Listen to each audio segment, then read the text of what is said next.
Let's get the monthly report. There it is. Whoops. All right. So the PU monthly report, AI content, typically is a bunch of things that will not work in the game, but it's usually a lot of stuff that's going on there. So they improve visuals via locomotion. We saw that on ISC. Dynamic conversations. We saw that on ISC, where you wouldn't interact with it, but this one, where an NPC wouldn't go in the middle of it, this one is having them spontaneously happen. Squadron 42 stuff in the Star Citizen monthly report. All right, so then AI Tech worked on spaceship functionalities, including several improvements to quantum travel and quantum boost. Now ships can accelerate while spooling before the actual jump. This functionality was also exposed as an assignment for missions. Okay, that's interesting. So that maybe makes the quantum drives go faster? Or something? I don't understand. Oh, no. Okay, so this is for AI. So this just, instead of standing still, like the AI do, they can be moving and then jump like we can, right? Several features for subsumption, kind of irrelevant for right now. Building on last work's feedback, addressing NPCs pushing trolleys. The team is now have better control over what forces are applied. Okay. Occlusion calculation. Teams also improved friendly fire validation. Okay. Several fixes to the usable code were added. Great. Vehicle features. This is the flight AI tool that we saw on ISC, I think. Animation for the PU, the facial animation team finish off performances for in-game emotes. Okay, so more emotes, and worked on a new mission giver. What? That is the first mention of a mission giver in the last 2 years, I think. I think it's been 2 years since we've had a mention of a mission giver. I don't know if I'm supposed to... Is it Eddie Parr? Is it the one that we were supposed to get? I don't know, but that's the first time. It's not the first mention. When was the last time you heard about a mission giver being added to the game? I feel like it was before 2020. I feel like it was before the pandemic. That's me. I can't remember everything about this game. Okay? It's been a long time. Character art. Spent the last month wrapping up Q2 assets for several armor variants. Okay. Prior Frontier outfits. Really? A few months ago? Okay. I believe you, but very rarely do we hear about them. Ship art. Damage map on all ships in preparation for the salvage mechanic. So, again, reworks having to be done to every single ship for the major features coming into the game. This is one of them. An unannounced ground vehicle progressed to the final art design while a new ship entered the early gray box days. This is the mule, right?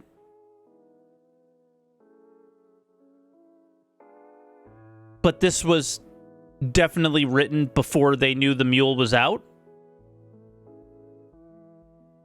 There's another ground vehicle?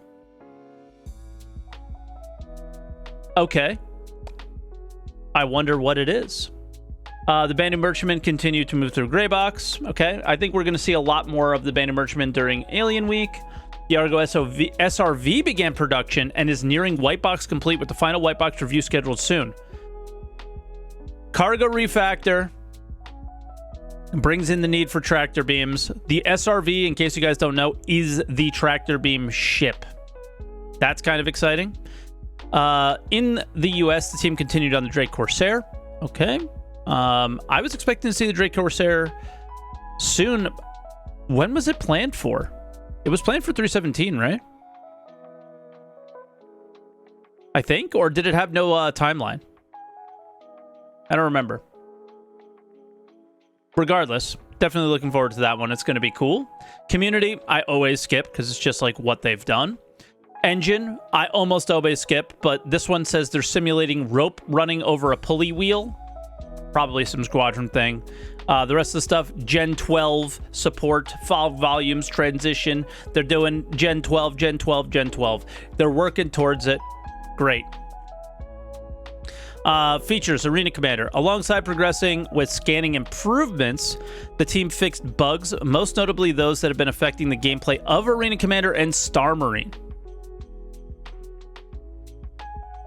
Okay.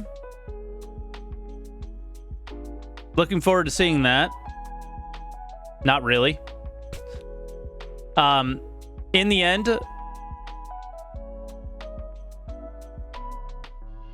where's Theaters of War? Right? Characters and weapons. In May, the team continued updating the scanning feature, improving visual effects when triggering a ping wave while on foot, and how it highlights different contacts. Okay, so there's stuff going on with scanning right now. There seems to have been a push in both ships and on foot for scanning. So that's interesting. Maybe that's a 317.2 thing. Maybe that's a 318 thing. Maybe it's a 319 thing. But regardless, it's something that definitely needs improvement, something that definitely needed some prioritization, and it's getting it, so that's kind of cool. Now, interactable items and points of interest critical to mission progression will be highlighted. Kind of neat. The team is also increasing the amount of information gathered from scan objects. For example, a door will reveal the current state and if it can be affected via hacking. Okay. Hooking up all this data has been quite time-consuming task as it requires a lot of data mining of different systems and their variables. Part of the work is ensuring the addition of future data to be frictionless. The team also created a model for serializing damage maps online, which is required for salvaging. Okay. Feature vehicles. Invictus Launch Week. Made great progress on Quantum Travel Boost, primarily making it feel right as ships accelerate in an attempt to maintain heading. This feature also supports point... What is Quantum Travel Boost? This I followed this project pretty closely. I've never heard this mentioned. And if I have, I completely glanced over it. What is this? I'm curious. So I'm assuming we're going to hear more about it. You think it's a consumable? That might make sense. Okay. That would be kind of cool. I'm interested, though. Outside of release support, we already read that. The team is continuing to update persistent tech features to use the new systems and fixing problems along the way. Okay, so that's just persistence work that the feature vehicle team is doing. General balance work is continued. Item health on ships. Stopping them shutting down. They also continue to balance the refuel mechanic. Okay. And set up a balance of new ground vehicle physics. Awesome. Then graphics and VFX programming. Gen 12. Right? Continuing work towards the Gen 12 renderer release is what it looks like to me. Lighting, I always skip because it's just lighting. Locations, Montreal. Never skip these guys anymore. They spend the month working on the Reclaimer space missions and the derelict Reclaimer settlement. We've been hearing about this for a couple months now. I believe they are on the 317.2 roadmap, so that's kind of exciting. The next stage is to take proof of concept and see how much more depth can be added with variations to both environment art and level design. They also look to add more module and habitation variants, more missions with different modifiers, and potentially new gameplay elements. This team, I love it, man. Like, it's not about, oh, we need this tech, oh, we need this thing. It's, we are trying to make this as fun as possible right now. That's it, with what we have. They're taking what they have, and they're making it fun. That's what it seems like this team does from every other team. I feel like every other team complains about priorities, this, that, and the other thing, and these guys just do what they have what they have, and they make the best possible thing with what they have. It's wild. The 600i Mercury derelict settlements, which will be located on Daymar, progress well throughout the month. Level design team are currently looking at what environment our team has done in preparation for adding missions and AI. Nice. So even more stuff. 600i and Mercury derelicts, but I don't think that those have a timeline. And they're also doing the rework of Lorville Cityscape, which the team is switching from concept to pre-production to production. This is, okay. I out of all the cities, I don't know what your favorites are.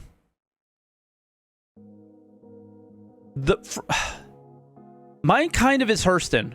I think it's a close second, maybe to ArcCorp. But if they change the way ArcCorp is to be more like Microtech, it's going to be really cool. But I think as far as like gameplay goes, Hurston probably is still the planet to be around. So having Lorville kind of be... I think that's why people probably flock to Lorville a little bit, is like Everus Harbor and Lorville are probably one of the more popular areas just because of what can be there. They said we're still early days and are discussing how best to organize the conception so the concept art, environment, art, and level design all work together in the most efficient way. We're also defining what we want to tackle in the proof of concept and what should be our target. Everyone here is eager to tackle this challenge and find a way to add pockets of gameplay directly inside landing zones. Hallelujah. Hallelujah, Montreal. Narrative team typically skip, but sometimes they divulge some interesting, like, they worked on a certain mission thing. So, yeah, they're working on design with a handful of new missions and initiatives. This included discussing new mission archetypes and tackling the new player experience to devise a system to introduce new players into the game's various mechanics. New player experience from the narrative team. Okay, interesting. Very good. I think they just need to highlight more of those clues that come at the bottom somehow, and just be better with them. Preparation commenced for the upcoming motion capture session for the next month. This involved syncing with various teams. Okay. Other than that, I think that's pretty much it for them. QA. They tested the Siege of Orison mission. They're planning for 317.2 and 318.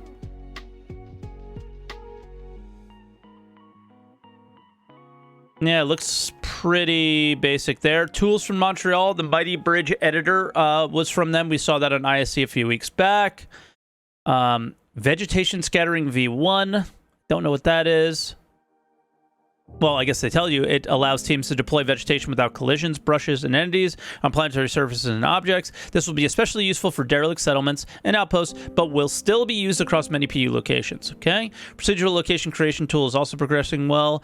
The foundation is now a lot stronger, and the team have begun creating basic layouts. Okay.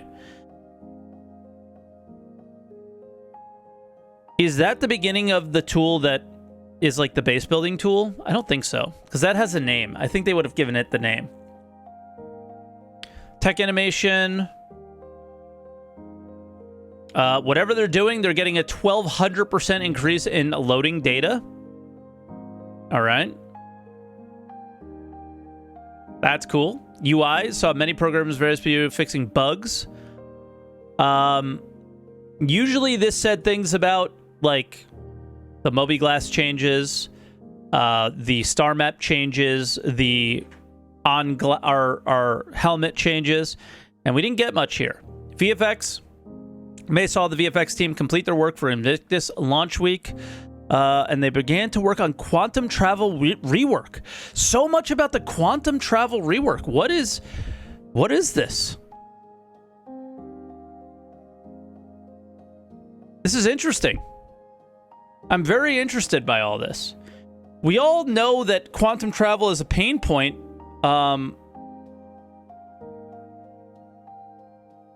Where did this like priority come from, and why? And the whole boost thing is interesting.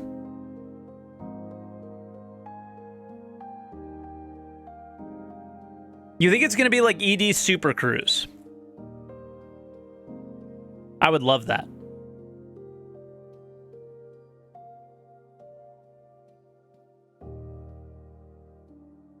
But this is the actual action of quantum travel. It's different.